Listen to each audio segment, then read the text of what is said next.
Well, that was one hell of an entertaining series. Edmonton Oilers defeat the Los Angeles Kings in six. 4-2 Edmonton win. And wow, my God. It was pretty much what we expected. Goals, goals, goals. No defense. But wow, every single game just about was tight, was absolutely nail biting. And honestly, this series could have gone any way, in any which direction. Both teams had perfect opportunities to take it. Um, but yeah, ultimately Edmonton come out strongest. Um, but yeah, I don't know. I'm real torn with this series because it was tight and it was nail biting and it was entertaining to watch. But my God, was it frustrating?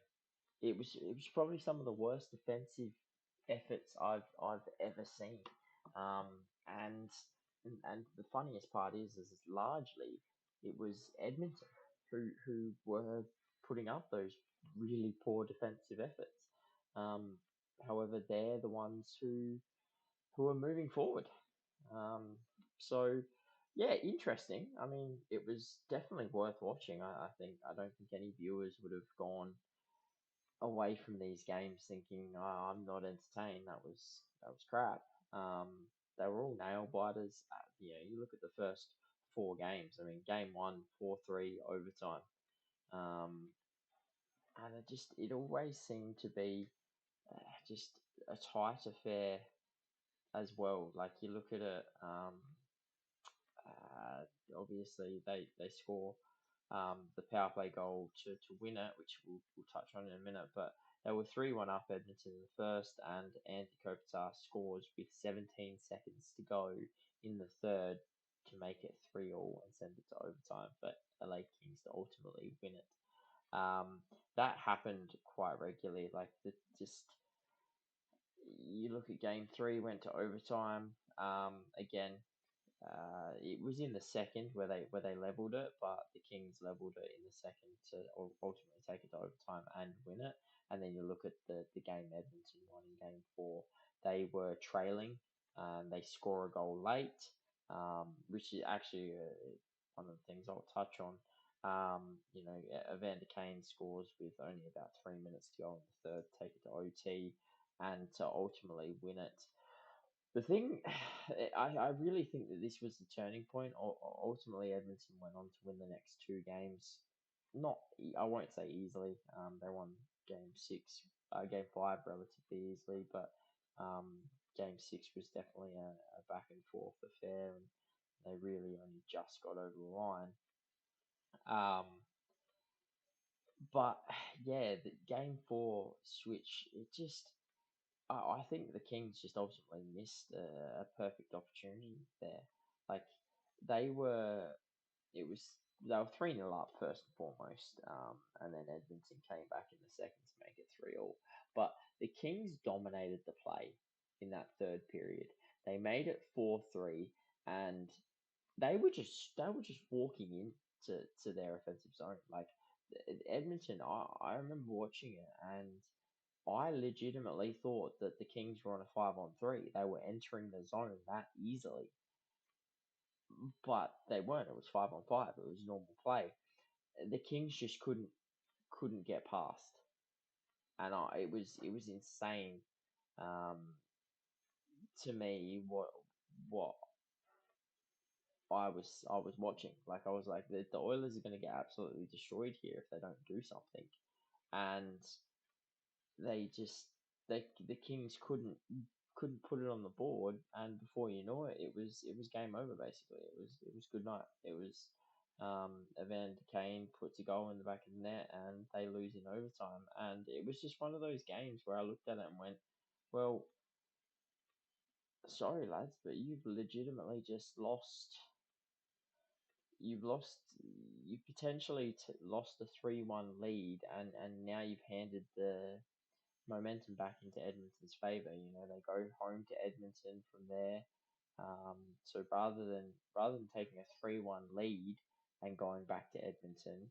You're now 2-all going to Edmonton, which ultimately led to a 3-2 lead for them. And yeah, just I don't know. For me, it was quite poor. Jack Campbell come into net for Edmonton in that game four, and ultimately made some ridiculously good saves to really keep him in. Which is, it's funny you see his name down there at 0.964 save percentage. It he only played that game, so I felt kind of bad putting his name in over Skinner, considering Skinner was reasonably yeah, he was up and down throughout the series. I don't think there was fantastic goaltending throughout that series. I think again, but most of it was because they were hung out to dry by their defense.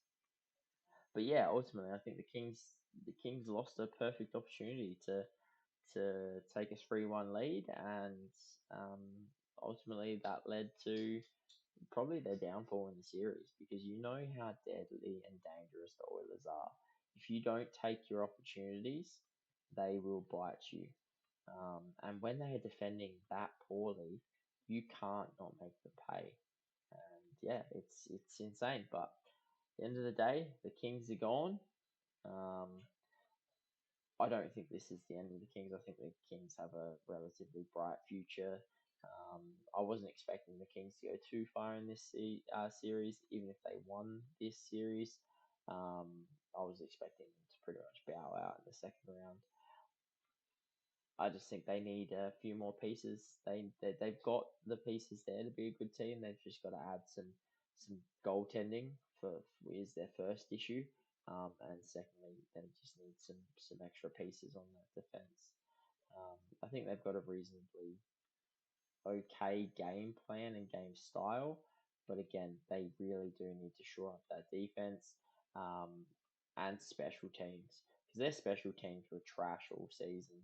Um, their penalty kill anyway. Their power play was okay. And yeah, that again, this was one of the big talking points about this series was gonna be the power play. Edmonton being the best power play in the league, scoring once every three power plays or something, and they went 8-14 this series. Kings, only going to the box, two point something every game. Not too bad for an effort on their behalf, but again, you give the Oilers even one shot, and a lot of the times they're going to bury it. And coming up against a penalty kill like the Kings, it was never going to end well the second they went on the power play. Only managing to kill 6 power plays in the series is just disgraceful. So yeah, I think for the Kings, they definitely need to look into getting some specialist penalty killers into the team, shoring up that blue line and getting a decent goaltender. And from there, I think you know they're rebuilding basically. They're not rebuilding, but they're coming out of their rebuild. They've done it really well because they didn't really suck all that much for too long. Um, and yeah, I think they'll be back in the playoffs next year. As for Edmonton Oilers, well, they move on to the second round. McDavid is still alive. Now, they go on to play the Vegas Golden Knights in the second round. And as you've now got a Connor McDavid versus Jack Eichel in the playoffs, number 1 and 2 in the 2015 draft. This is going to be a massive matchup. I'm very interested to see how it goes. Can the Oilers' offense just absolutely overpower the Vegas defense? I think if they can take advantage of Vegas's probably lackluster goaltending, they've got a good chance of getting on top of Vegas. But at the same time, I think Vegas is a well-rounded team. They've got 4 lines on the offense. They've got 3 lines on defense. Goaltending is really their only big issue. Um, and against an Oilers defense that's poor and a Oilers goaltending that's very questionable, if Vegas can hold their own on the defensive front, I could see them see them knocking the Oilers out. But again, McDavid factor, that first line power play unit for the Oilers is absolutely potent. Um, if Vegas give up too many penalties, they very well could find themselves out of the series pretty quickly. So it's going to be an interesting one. Um, Personally, I just I love McDavid. I love Draisaitl. I think they're two fantastic players. I think Nugent Hopkins is a fantastic player, but I just don't like the Oilers team as a whole. I don't think it's a team. I think it's just more of a one line sort of thing. Um, and it carries them so far, and it's great. But if they could become a team, this is a side that I could see being an absolute dynasty if they could just get a defense. And like Skinner and Campbell, they're two not too bad goaltenders, and they could definitely be there for the long run. But ultimately, they need a defense. They just don't have one.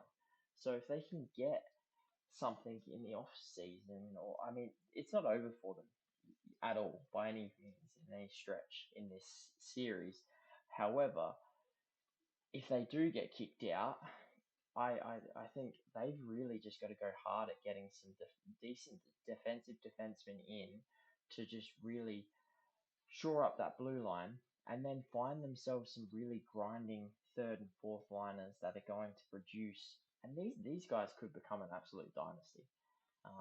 They're a good chance to win it this year, just purely on the McDavid Draisaitl factor. These guys can carry you anywhere. But if they really want to go hard for the next few years, get get a decent third and fourth line, get some good defensive defensemen on your blue line, and my God, the sky's the limit. You could win 2 or 3 cups in a row with McDavid and Draisaitl at you know, leading the charge. Well, that's it for this video. Let us know your thoughts below and what you thought of the series were. Was it the best series of the first round? Because it was probably one of the most entertaining. I don't know if I'd go as far as saying the best, given just the poor defensive part of it. But for me, I definitely enjoyed watching all the goals going in and the nail biting stuff of always just leaving it to the last minute to sort of score a goal to level level the game and take it to overtime. So I definitely enjoyed the series. But yeah, let us know your thoughts down below. If you like the video, give us a big thumbs up. If you're not subscribed, hit that subscribe button. We truly appreciate the support. And until next time, guys, take care. Bye.